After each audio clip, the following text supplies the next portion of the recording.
Hello, it's Lauren, and I wanted to come on and do an update since I had my 3-week post-op follow-up last week.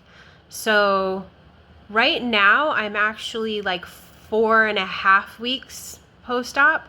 But I had my follow-up last week on Monday, and I saw the physician assistant, and she took x-rays, and the x-rays look great. She's happy with how the incision site is healing. I didn't actually have any stitches or staples, which is really cool. I had just a like a little strip of mesh with glue. So she went ahead and kind of pulled that off, which it didn't really hurt, but it took some skin with it and it was bleeding after, like around the incision. So they put some gauze and tape back on it for the bleeding. But she was happy with how the wound looks. It's still swollen around it, but totally normal, fine. It's still a little red. I have a little bit of bruising still. But she said everything looks great. She said everything I've been doing has been working, so that's amazing. I was very reassured to get good news.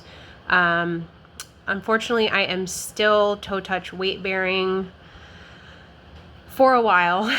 I mean, I think it's going to be 12 weeks like they said all along, but I'm hopeful that maybe if things are good, perhaps I can get out of that sooner. Like, who knows? But my next follow-up's going to be in 6 weeks. So 5 weeks from now, basically, which feels like a long time, but I'm doing okay. Just hanging in there. I'm essentially like a third of the way through my 12 weeks.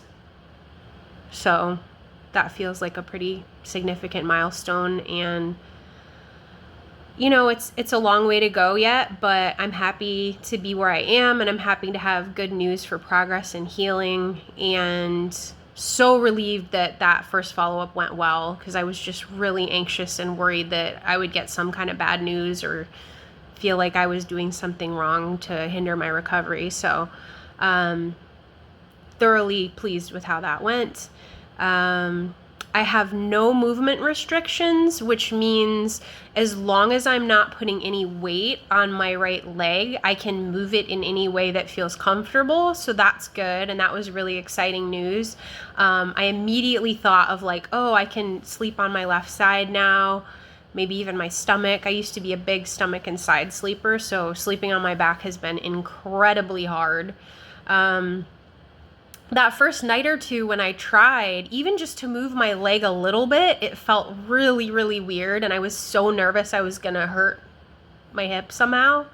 But it's getting easier. Now I'm very comfortable lying in bed and just letting my leg kind of splay out like a tiny bit, you know, just like how it normally would. Before I was worried about doing that, but now I'm comfortable with it, and some of the muscles and tendons and things are starting to get used to that type of difference where it was very like in place. And I actually have my leg in it right now. It's like a foam elevated holder, which is nice, and it keeps your leg pretty stable and still. I got it on Amazon. So I had been using those in bed and while I'm sitting. And I still use it while I'm sitting in my chair here. It helps to keep it elevated so that the blood's not pooling in my foot, which can be uncomfortable. But I don't have to elevate it anymore. Like, that's not a requirement. And I'm learning how to get like on my side and sleep on my side a little bit. The first time I tried it, it felt really good for a few minutes, and then my hips started hurting, even on my non-affected side, like me being on that side. So it's been a process of just slowly getting myself acclimated to it, and now I can lay comfortably on my left side for probably close to 45 minutes, and then my right hip's starting to hurt a little, and I find I have to go back to on my back. What else? Oh, I can use any toilets I want. I asked about that. I was really nervous. Like, what if I'm out somewhere and can't find an elevated toilet that's really high up? So she said as long as I'm able to get up safely and comfortably, I can use normal toilets. I'm still doing the elevated, like ones at home because it's just easier and it's comfortable.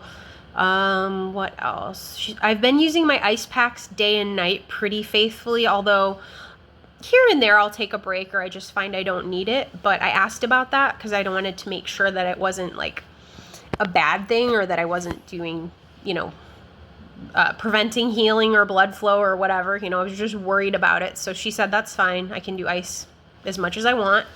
And then trying to remember if there was anything else. I'm off the blood thinners. That was 21 days. Thank God. Those Lovenox shots were horrible. They're super painful. I can take a leave now for pain because I'm off the blood thinners. My pain's been pretty good. I just have to be careful of not standing too much, or if I don't elevate my foot enough, things start to get uncomfortable. I actually went to my first physical therapy appointment post-surgery today, this morning. So I was on my crutches for a little bit to that, and I had a friend driving me around and ran a few errands after, and I was standing a little too much on the crutches, so my hip started to get sore. So it's good to just be sitting back in my chair and have it elevated with the ice. I just have to be mindful to try to not do too much and not be moving around too much. But generally speaking, my pain's super manageable. I would say my baseline is like a 2 out of 10 for the most part. If I'm doing a lot, or if I've been, I have a scooter now. We'll get to that. But if I've been in the scooter for a while, like 40, 45 minutes, my hip starts hurting. I think just because of the nature of the seat and the way my weight's distributed, but it's nothing terrible. It would probably go up to like a 5 at worst. It's mostly just starts to feel a little awkward, or I'll just feel like, I don't know, a pain in my butt, for lack of a better word. It literally just feels like my right butt cheek's hurting. So I did get a scooter on Friday. We were unable to, it was kind of annoying. The doctors, like the orthopedic PA, didn't want to write a prescription when we asked. And then my primary care said, when I asked her, my primary care said, why isn't your ortho doing this? And I was just like, okay, fine. No one wants to do this, whatever. Thankfully, my husband wanted to make it happen for me, and we just paid out of pocket. So I have a scooter that I'm using to go out in the neighborhood in the evenings while he walks the dogs, and I can use the scooter alongside them, which is really nice. It's great to get out and get some fresh air and feel a little bit of freedom and just have a different scenery, something to look at that's different than my house.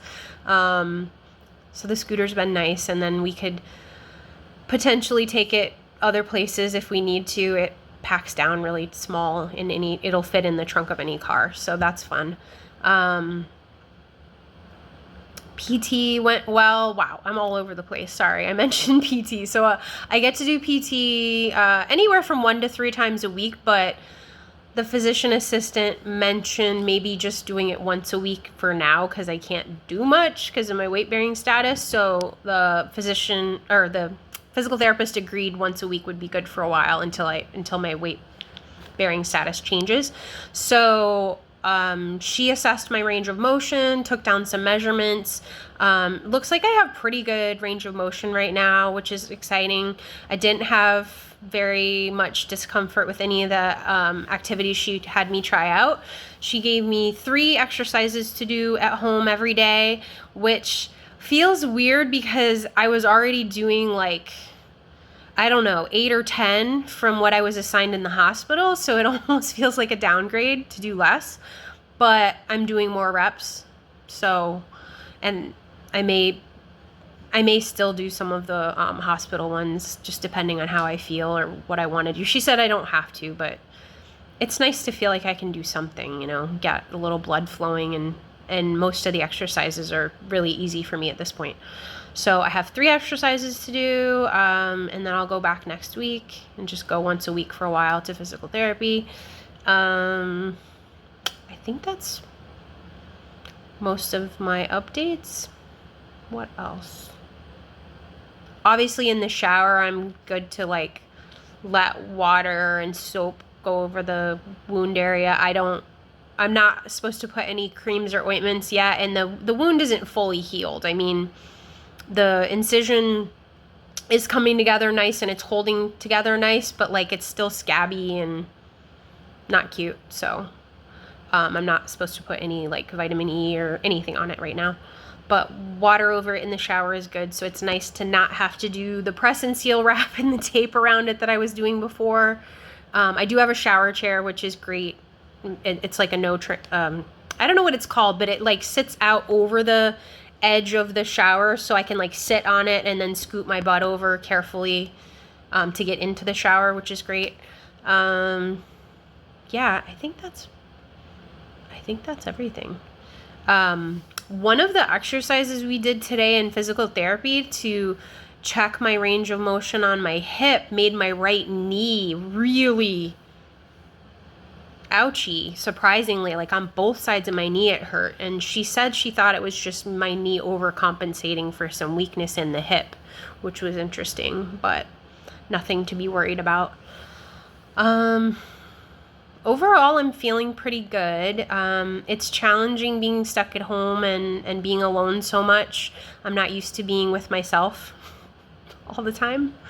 Me, myself, and I, and my beautiful dogs. You know, I have days where I feel a little down, but for the most part, I'm keeping myself focused on my goals and focused on recovery and getting back to running, which is helping a lot.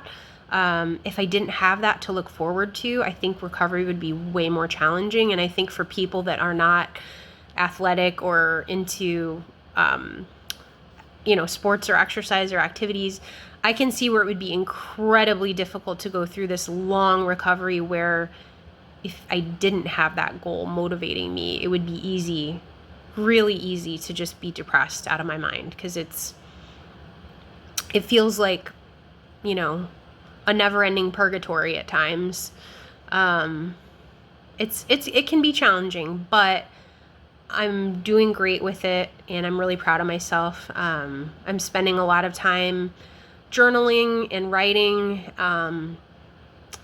trying to get more meditation in, which has been challenging but helpful. And I actually bought a sketchbook and some pencils and things today because I wanted to get back to trying to draw more, which is something I used to enjoy in the past. So I'd like to pick that up again, and now I have everything I need, so no excuses. I'm going to start drawing. I've been seeing a talk therapist once a week, which is really helpful. Yeah, overall doing great, and looking forward to what the future holds, and hopefully getting back to running safely at some point. That is the goal. That's what I'm looking forward to the most. But I know that when I come through this, I will be much more grateful and appreciative, and that running is going to be even more special to me than it was before. So I'm excited for that and humbled by that. And I just keep myself with my goal laser focused, and also trying to stay present in the moment and be appreciative of the journey, and knowing that, and with any goal, with any time period, it's not about the destination. Like, yes, the destination is what motivates, and it's what keeps me going and keeps me focused, but knowing that every day is a gift, and that I can be grateful for this process, and that I'm willing to grow and put in the work necessary internally, because that's about all I can do right now. But I guess lemons to lemonade, trying to make the best of it and come out of it stronger on the other side, and be a better person, and kinder to myself and to my body. So that's my update for now. Let me know if you have any questions about surgery, recovery, any of the process, anything I've said. But I wanted to post a little update and say hello. Hope you're all doing well, and I will talk to you next time. Bye.